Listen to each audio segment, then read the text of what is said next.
privilegio, un honor poder expresar la palabra del Señor, y espero que todo lo que se diga, se piense, se haga, pues sea conforme a la voluntad del Señor.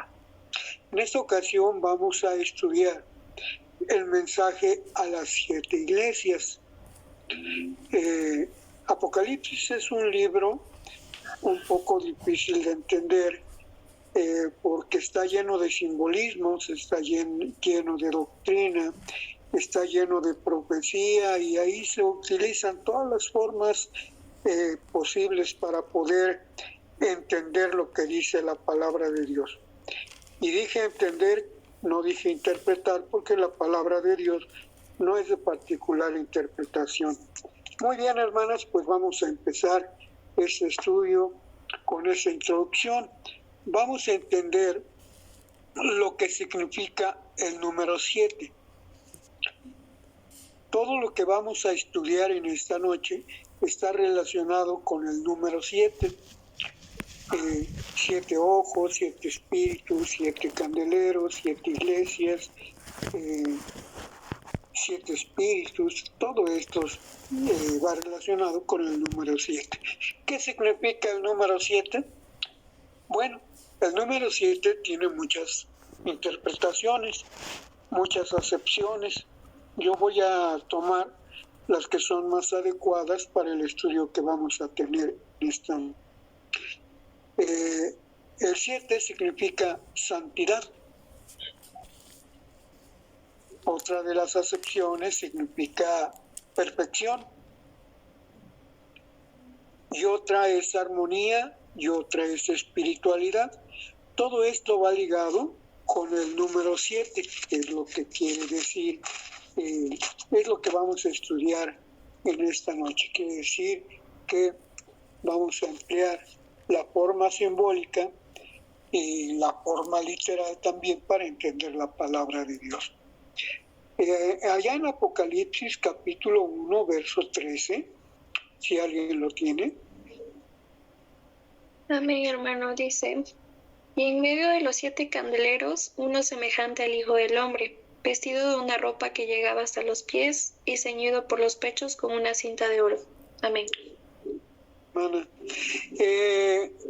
Estos candeleros, que también son 7, están representando a nuestro Señor Jesucristo. Por eso dice ahí en ese versículo que él vio, cuando vio los candeleros, él vio a uno como el Hijo del Hombre, y detalla cómo viene vestido.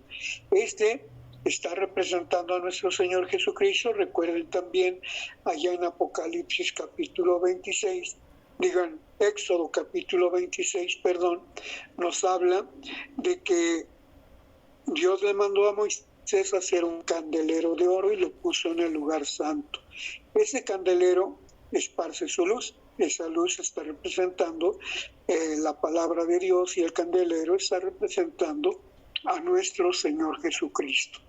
Entonces, el simbolismo de los candeleros que vio es nuestro Señor Jesucristo, que estará presente esa luz, ese candelero, en cada una de las 7 iglesias. Ahorita vamos a ver qué es lo que significan las 7 iglesias. Espero que haya quedado claro qué significan los 7 candeleros.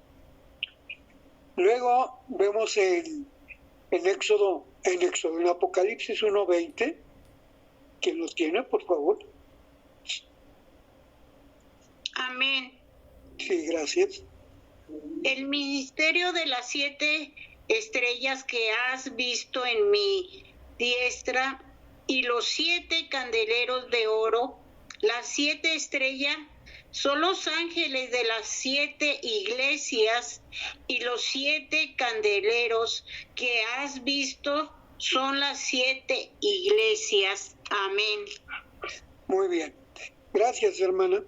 Aquí vemos que las estrellas que él vio son los ángeles, 7 ángeles. Acuérdense que cada iglesia tiene su ángel, ¿de acuerdo?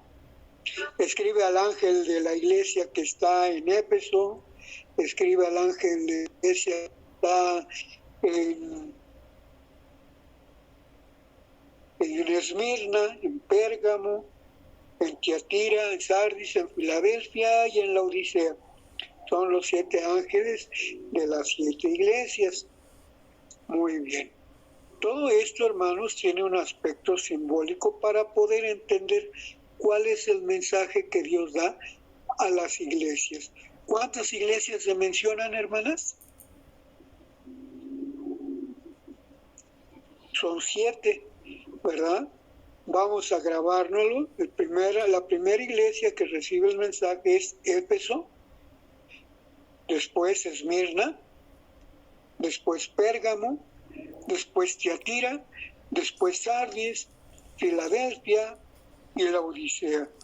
Durante muchos años se ha predicado que son 7 etapas de la iglesia y todavía muchos predicadores y muchos hermanos conservan esa enseñanza de que son 7 etapas de la iglesia, como si la primera etapa de la iglesia que vendría, según esa interpretación, significando a la iglesia de Éfeso, como si las características de la iglesia de Éfeso no existieran, por ejemplo, en la iglesia de Sardis o de Tiatira. Son características, hermanos, aquí de la iglesia de Dios. Y al hablar yo de la iglesia de Dios, no me estoy refiriendo a una iglesia nominal, es decir, que se llame así de esa manera, iglesia de Dios. Me voy a referir a la iglesia de Dios como lo dice las Sagradas Escrituras. Son los que guardan los mandamientos. ¿Y por qué iglesia de Dios? Primera de Corintios 1:1. ¿Por qué decimos que se refiere a la iglesia de Dios? Amén, hermano.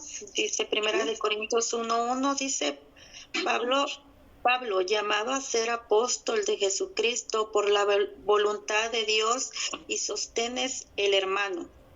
Amén. 2. A la iglesia de Dios que está en Corintios, santificados en Cristo Jesús, llamados santos, y a todos los que invocan el nombre de nuestro Señor Jesucristo en cualquier lugar, Señor de ellos y nuestro. Amén. Amén. Aquí vemos, hermanos, que la iglesia de Dios tiene unas características. Aquí cuando el apóstol Pablo, y en todas las demás citas, son como 14 citas que hablan de iglesia de Dios, en todas las citas se refiere a la iglesia de Dios no como nombre, no como organización, sino con las características que acaba de leer nuestra hermana Judith. Ya los llamados a ser santos son los que guardan los mandamientos y tienen la fe y el testimonio de Jesús. Muy bien. Aquí también Juan está viendo 7 espíritus. ¿Qué representan esos 7 espíritus, hermanos? Vamos a ver Isaías 11:2.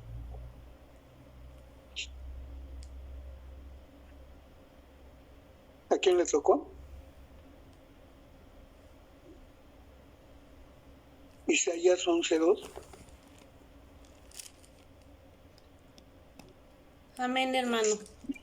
Sí, hermana. Según Isaías 11:2 dice: y reposará sobre él el espíritu de Jehová, espíritu de sabiduría y de inteligencia, espíritu de consejo y de poder, espíritu de conocimiento y de temor de Jehová. Si ustedes los cuentan, el espíritu de Jehová ahí está ramificado en 7 áreas, pero es el espíritu de Dios. Estos 7 espíritus, hermanos, es el espíritu de Dios.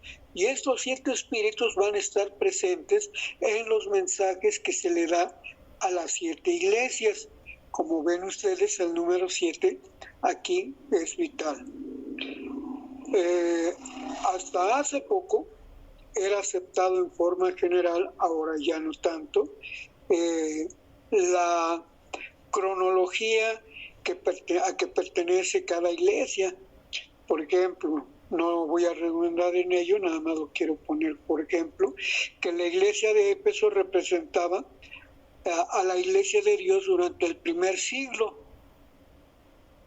y durante el segundo siglo pues ya entraba la iglesia de Esmirna, y así se va espaciando en la cronología. Yo no estoy de acuerdo con eso porque los mensajes son muy claros. Por ejemplo, vamos a leer Apocalipsis 2, del 2 al 6, cuál es el mensaje que Dios le da a la iglesia de Éfeso. Amén. Apocalipsis 2, del 2 al 6. Yo conozco tus obras y tu arduo trabajo y paciencia, y que no puedes soportar a los malos, y has probado a los que se dicen ser apóstoles y no lo son, y los has hallado mentirosos, y has sufrido y has tenido paciencia, y has trabajado arduamente por amor de mi nombre, y no has desmayado. Pero tengo contra ti que has dejado tu primer amor. Recuerda, por tanto, de dónde has caído, y arrepiéntete, y haz las primeras obras, pues si no, vendré pronto a ti, y quitaré tu candelero de su lugar, si no te hubieres arrepentido. Pero tienes esto, que aborreces las obras de los nicolaítas, las cuales yo también aborrezco. Amén. Muy bien, hermanos. Yo quiero hacer una reflexión ahorita, hermana. Esas características que acaba de leer nuestra hermana Patti, ¿existieron o no existieron en los demás mensajes o en las demás iglesias a que se menciona aquí? Son 7 iglesias que estaban en Asia, y cada una representa precisamente a la iglesia de Dios desde que fue fundada en el año 30 por nuestro Señor Jesucristo, cuando murió en la cruz, hasta la segunda venida de nuestro Señor Jesucristo. Es la iglesia de Dios, es la misma iglesia de Dios. ¿Entiendes? O sea, el mensaje va dirigido a la iglesia de Dios, tomando como características lo que acabamos de mencionar. Vamos a ver cuáles son las características que tenía la iglesia de Esmirna, Apocalipsis 2, del 8 al 10.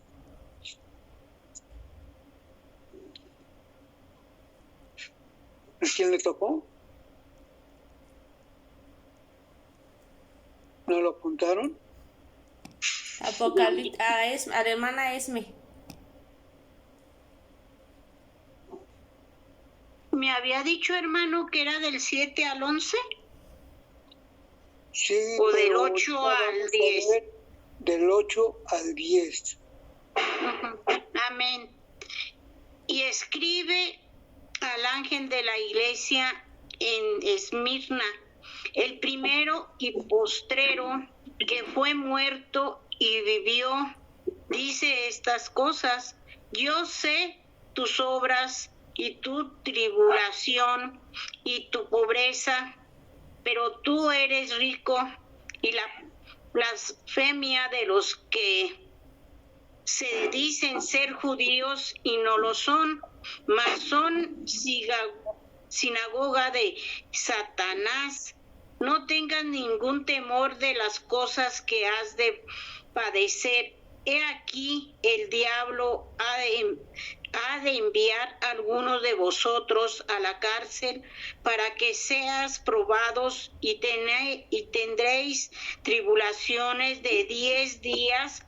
Sé fiel hasta la muerte, y yo te daré la corona de la vida. Amén. Amén. Muy bien, gracias, hermana. Aquí vemos el mensaje que se le da a la iglesia de Esmirna, y yo pregunto, cuando el apóstol Pablo le escribe a los Gálatas, ¿en qué año fue? Fue aproximadamente por el año entre el 60 y el 70 del primer siglo. ¿Sí me entiende? Ahí la iglesia de Galacia tenía a muchos que se sentían judíos, que creían que tenían muchos privilegios. Y el apóstol Pablo advierte acerca de eso. Por eso les decía en un principio que yo no considero que sean etapas de la iglesia, porque aquí, por ejemplo, el mensaje de la iglesia de Esmirna, por sus características, también se mezcla con las características de Éfeso, de la iglesia de Éfeso. Entonces, aquí no hay cronología del año fulano al año sotano, es el mensaje a la primera iglesia. Porque yo he oído decir, no sé si ustedes recuerdan, que estamos en la época de la iglesia de la Odisea. Comparen, ahorita vamos a ver el mensaje a la Odisea y compárenlo con Éfeso, con Esmirna y con todas las demás. Son las características de la iglesia de Dios, que tiene sus virtudes, pero también tiene sus defectos.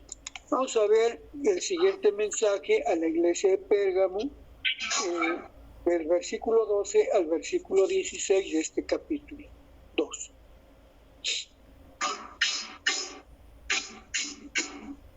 ¿A quién le tocó? Mi hermano. Dice así: y escriba el ángel de la iglesia en Pérgamo, el que tiene la espada aguda de 2 filos, dice estas cosas. Yo sé tus obras y dónde moras, donde está la silla de Satanás, y retienes mi nombre, y no has negado mi fe. Aún en los días en que fue Antipas mi testigo fiel, el cual ha sido muerto entre vosotros, donde Satanás mora. Pero tengo unas pocas cosas contra ti, porque tú tienes ahí los que tienen la doctrina de Balaam, el cual enseñaba a Balac a poner escándalo delante de los hijos de Israel, a comer de cosas sacrificadas a los ídolos y a cometer fornicación. Así también tú tienes a los que tienen la doctrina de los Nicolaitas, lo cual yo aborrezco. Arrepiéntete, porque de otra manera vendré a ti preso y pelearé contra ellos con la espada de mi boca. Amén. Muy bien. Entonces, hermanos, nada más para ir resumiendo, son los mensajes que que Cristo le da, porque si se fijan ustedes, es Cristo el que está dando los mensajes, el que fue muerto y vivió, el que tiene la espada de doble filo, en fin, es Cristo el que le está dando el mensaje a los ángeles. Pero directamente Cristo, hermano, vemos en el capítulo 1, versículo 1, que es la revelación de Dios, que Dios le dio a Jesucristo, y Jesucristo la da a un ángel para que se la dé a Juan. Entonces, viene de Dios, pero a través de nuestro Señor Jesucristo, y Él manda al ángel para que dé el mensaje. El siguiente mensaje es a Tiatira, del versículo 18 al versículo 25. Amén, hermano. Dice: y escribe al ángel de la iglesia en Tiatira, el Hijo de Dios, que tiene sus ojos como llamas de fuego y sus pies semejantes al latón fino, dice estas cosas. Yo he aquí conocido tus obras y caridad y servicio y fe y tu paciencia, y que tus obras postreras son más que las primeras. Mas tengo unas pocas cosas contra ti, porque permites aquellas mujeres, Jezabel, que se dice profetiza, enseñar y engañar a mis siervos a fornicar y a comer cosas ofrecidas a los ídolos, y le he dado tiempo para que se arrepientan de esta fornicación, y no se han arrepentido. He aquí yo la echo en cama, y a los que adulteran con ella es en muy grande tribulación, si no se arrepintieren de sus obras, y mataré a sus hijos con muerte, y a todas las iglesias y todas las iglesias sabrán que yo soy el que escudriño los riñones y los corazones, y daré a cada uno de vosotros según sus obras. Pero yo digo a vosotros y a los demás que estáis en Tiatira, cuales quieran que no tienen esta doctrina y que no han conocido las profundidades de Satanás, como dice, yo no enviaré sobre vosotros otra carga, pero la que tenéis, tenerla hasta que yo venga. Amén. Vean ustedes, hermanos, aquí se refiere a un mensaje en general a la iglesia. Ahorita vamos a ver por qué digo que es un mensaje a la iglesia de Dios desde que se fundó en el año 30 hasta que venga nuestro Señor Jesucristo. Es una iglesia nada más. Las 7 iglesias están representando a la iglesia de Dios. ¿De acuerdo? Muy bien. Veamos el siguiente mensaje a la iglesia de Sardis, capítulo 3, del versículo 1 al versículo 4. Amén. Escribe el ángel de la iglesia en Sardis, el que tiene los 7 espíritus de Dios y las 7 estrellas, dice esto: yo conozco tus obras, que tienes nombre de que vives y estás muerto. Sé vigilante y afirma las otras cosas que están para morir, porque no he hallado tus obras perfectas delante de Dios. Acuérdate, pues, de lo que has recibido y oído, y guárdalo, y arrepiéntete, pues si no velas, vendré sobre ti como ladrón, y no sabrás a qué hora vendré sobre ti. Pero tienes unas pocas personas en Sardis que no han manchado sus vestidos y andan conmigo en vestiduras blancas, porque son dignas. Amén. Amén. Fíjense, estos mensajes son recurrentes a las demás iglesias también. Vamos a ver ahora el mensaje a Filadelfia, versículos 7 al 11, el capítulo 3.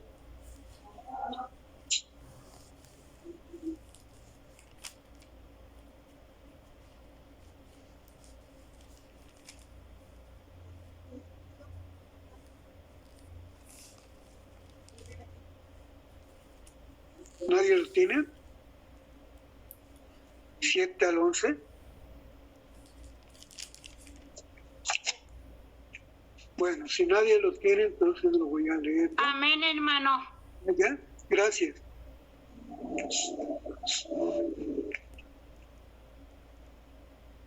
Y si escribe al ángel de la iglesia en Filadelfia, estas cosas dice el santo, el verdadero, el que tiene la llave de David, el que abre y ninguno cierra, y cierra y ninguno abre. Yo conozco tus obras, he aquí, he dado una puerta abierta delante de ti, la cual ninguno puede cerrar, porque tienes un poco de potencia y has guardado mi palabra y no has negado mi nombre. He aquí yo doy de la sinagoga de Satanás, los que se dicen ser judíos y no lo son, mas mienten. He aquí yo los constreñiré a que vengan y adoren delante de tus pies y sepan que yo te he amado. Porque has guardado la palabra de mi paciencia, yo también te guardaré de la hora de la tentación que ha de venir en todo el mundo para probar a los que moran en la tierra. He aquí yo tengo prestorente lo que tienes para que ninguno tome tu corona. Amén. Amén. Muy bien, hermanos. Esta es la historia de la iglesia de Dios. Vean ustedes que en todo tiempo, desde que fue fundada, tiene características semejantes, una lucha. Cada una de las iglesias que mencionamos recibieron un mensaje, no solamente para encomiarlas, sino también para reprenderlas.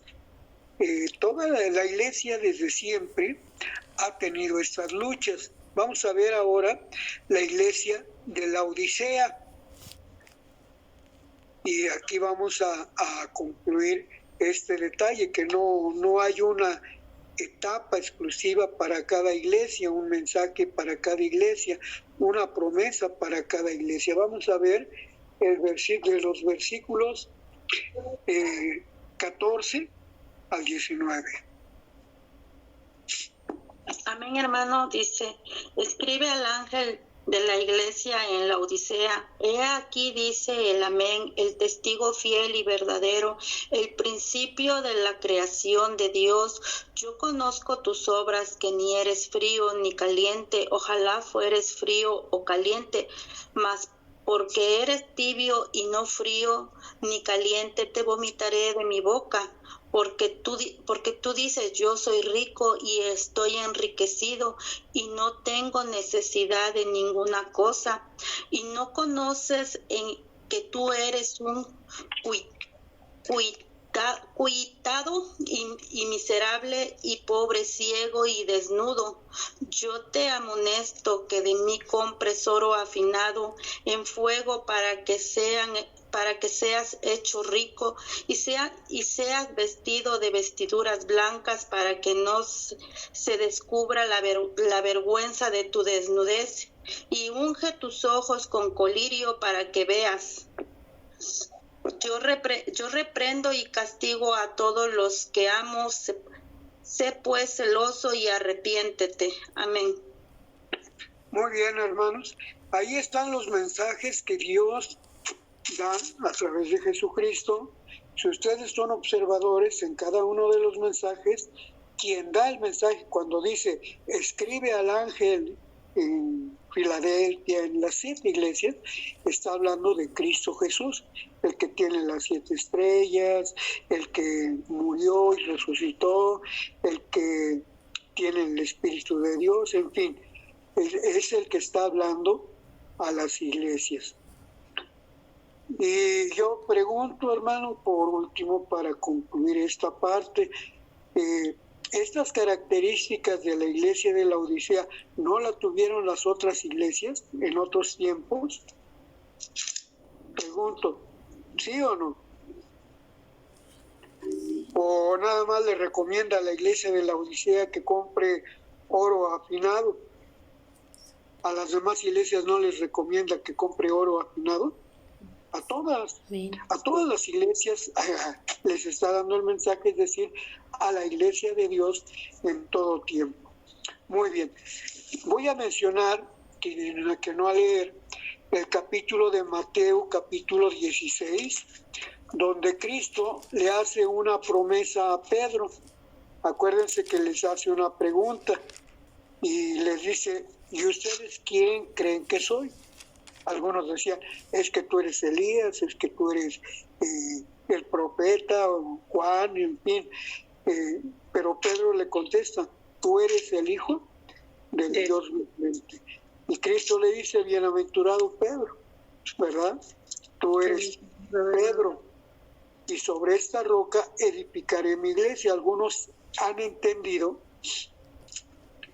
que Cristo iba a fundar su iglesia sobre Pedro, pero si nosotros vemos la etimología de las palabras, vemos que no fue Pedro sobre el que fue fundada la iglesia. Pedro quiere decir piedra, una piedra pequeña. Y luego dice Cristo, sobre esta roca, ¿a qué roca se refería, hermanos? Si esa roca fuera Cristo, entonces la iglesia se llamaría Iglesia de Cristo, pero no la fundó sobre sí mismo. ¿Sobre quién la fundó? Como dice el apóstol Pablo en Efesios capítulo 2, la fundó sobre Dios, siendo Cristo la piedra angular y los apóstoles los cimientos, ¿sí me entienden? Entonces por eso es que se llama la iglesia de Dios. Y en todas las menciones de la iglesia, como iglesia, que hay ahí Gálatas 1:13, 2 de Corintios 1:1, Hechos y todo, siempre habla de la iglesia de Dios.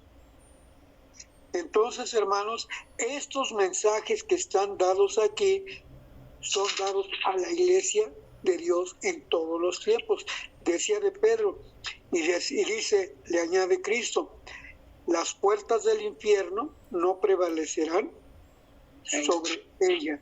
El diablo ha querido acabar a la iglesia, hermanos, con mentiras, con persecuciones, con errores, y nos quiere acabar ahora a nosotros. Pero ahora, pues quizá nos ha tocado vivir la época más difícil. ¿Saben por qué? No las persecuciones, pero sí los engaños. Allá en Mateo capítulo 24 dice que vendrán falsos cristos y a muchos engañarán. Ahora, ¿cuántos falsos cristos han llegado a este mundo? Tenemos a un Charles T. Russell que funda la Iglesia de los Testigos de Jehová y lleva gente, mucha gente tras de sí. ¿Están predicando la verdad, hermanos? Veamos que son mentiras, mezcladas las mentiras y las verdades, por eso engañan a muchos. Tenemos a Guillermo Miller, a la señora Elena G. de White, que fundaron la Iglesia Adventista, una sabatista y otra dominguista, falsos cristos que arrastran mucha gente. En el siglo XVIII se levantó un señor que se llamó José Smith y fundó la Iglesia Mormona, y en base a mentiras, muchas mentiras, más bien basadas en una novela, porque es una novela, el Libro de Mormón, y ellos creen. Entonces hay muchos cristos que engañan, y a veces nos engañan a nosotros, y nos engañan usando también a mismos ministros de la Iglesia de Dios. Por ejemplo, había un hermano, un pastor, hace tiempo, que decía que sí se podía comer carne de puerco, que porque lo que Dios limpió no lo llame el hombre como uno inmundo. Entonces él concluía de que sí se podía comer la carne de puerco. Yo estuve hablando con él varias ocasiones, varias horas, y él llegó a la conclusión de que pues la Biblia tiene razón, ¿no? Entonces dice, lo bueno es que yo no como carne de puerco, no me gusta. Y yo le decía, ¿no? Mira qué bonito eres. Tú engañas a los demás y dejas que se pierdan ellos. Si tú estás predicando que se come carne de puerco, que se puede comer carne de puerco, es porque tú la estás comiendo, estás engañando a los hermanos. Y tú no lo haces, mira, nomás haces que se pierdan. Y así, hermanos, muchos ministros predican errores y decimos, pues entonces, ¿quién tiene la razón? ¿Saben quién tiene la razón, hermanos? La palabra de Dios. Y entonces ahí es donde debemos de buscar la verdad. Ahora, viene la confirmación de por qué digo que es una sola iglesia, dividida en 7, porque ya vimos anteriormente qué significa cada uno de los 7 que aparecen en la Biblia. La promesa que recibe la iglesia de Éfeso dice, te daré a comer el árbol de la vida que está en el paraíso de Dios, ¿verdad? Te daré a comer del árbol de la vida. A la iglesia que está en Esmirna le dice que no recibirá el daño de la muerte segunda, que viene siendo el equivalente a la promesa que le hace a Éfeso del árbol de la vida. El árbol de la vida pues le servirá precisamente para eso, para tener vida, para que la muerte segunda no le dañe tampoco a ella. ¿Se fijan que es la misma promesa para la iglesia de Éfeso y para la iglesia de Esmirna? Porque es la misma iglesia, hermanos. Todas las iglesias reciben promesas muy parecidas. Vamos a ver la promesa que le hace a la iglesia de Pérgamo. En el capítulo 2, verso 17, le dice, le daré a comer del maná escondido y también le daré una piedrecita blanca. Ahorita vamos a comparar esa piedrecita blanca con otra promesa que le hace a la iglesia. ¿Qué tiene esa piedrecita blanca? Un nombre escrito. ¿El nombre de quién? Un nuevo nombre, dice ahí. Algunas sectas, algunos grupos creen que Dios les dará un nuevo nombre.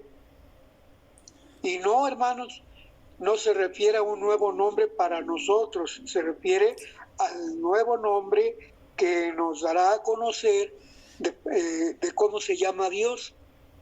Es el nombre de Dios el que viene escrito en esa piedrecita blanca. Fíjense ustedes qué promesas, hermanos. Cada una de estas promesas nos habla de vida, de transformados, que a final de cuentas van a tener la vida eterna.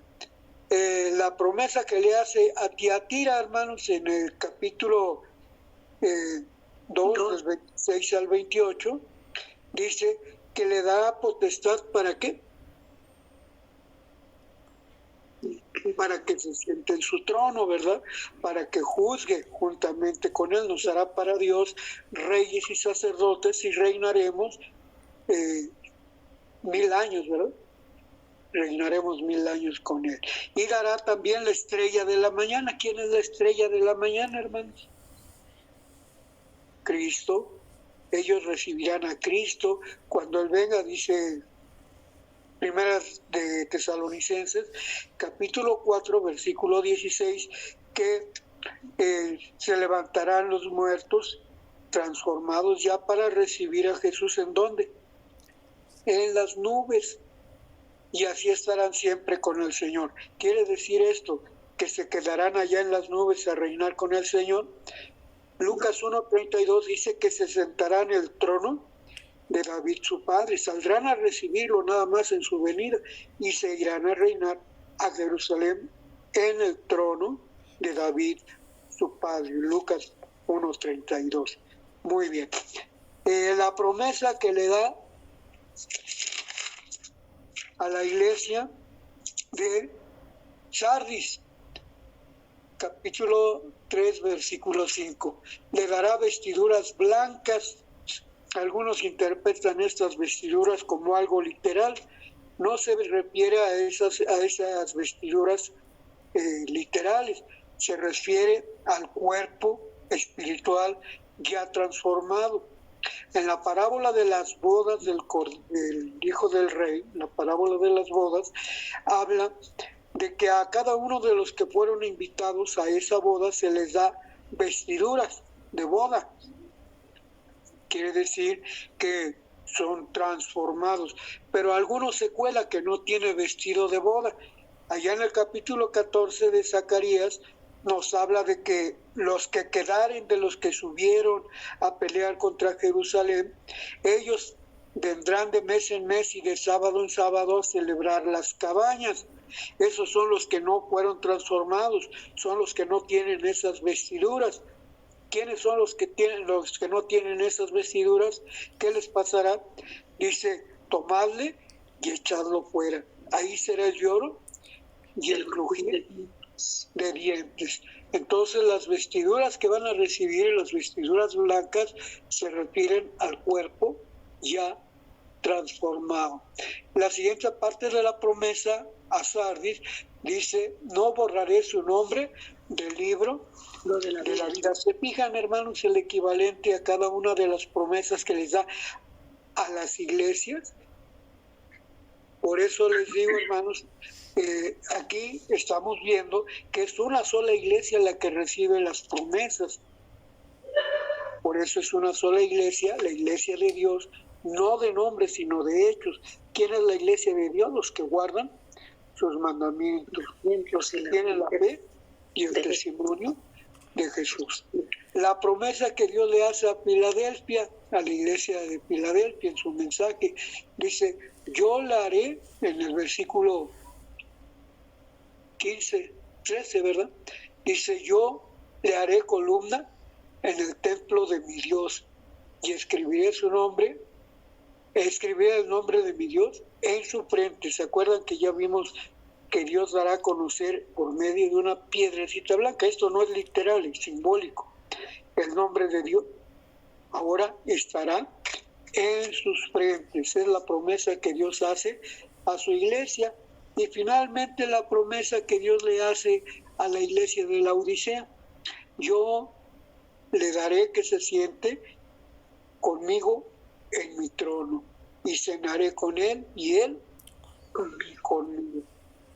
Qué promesa, ¿no, hermanos? Se acerca la cena del Señor, vamos a cenar con él en forma simbólica, pero esta forma simbólica nos habla de que algún día estaremos con nuestro Dios.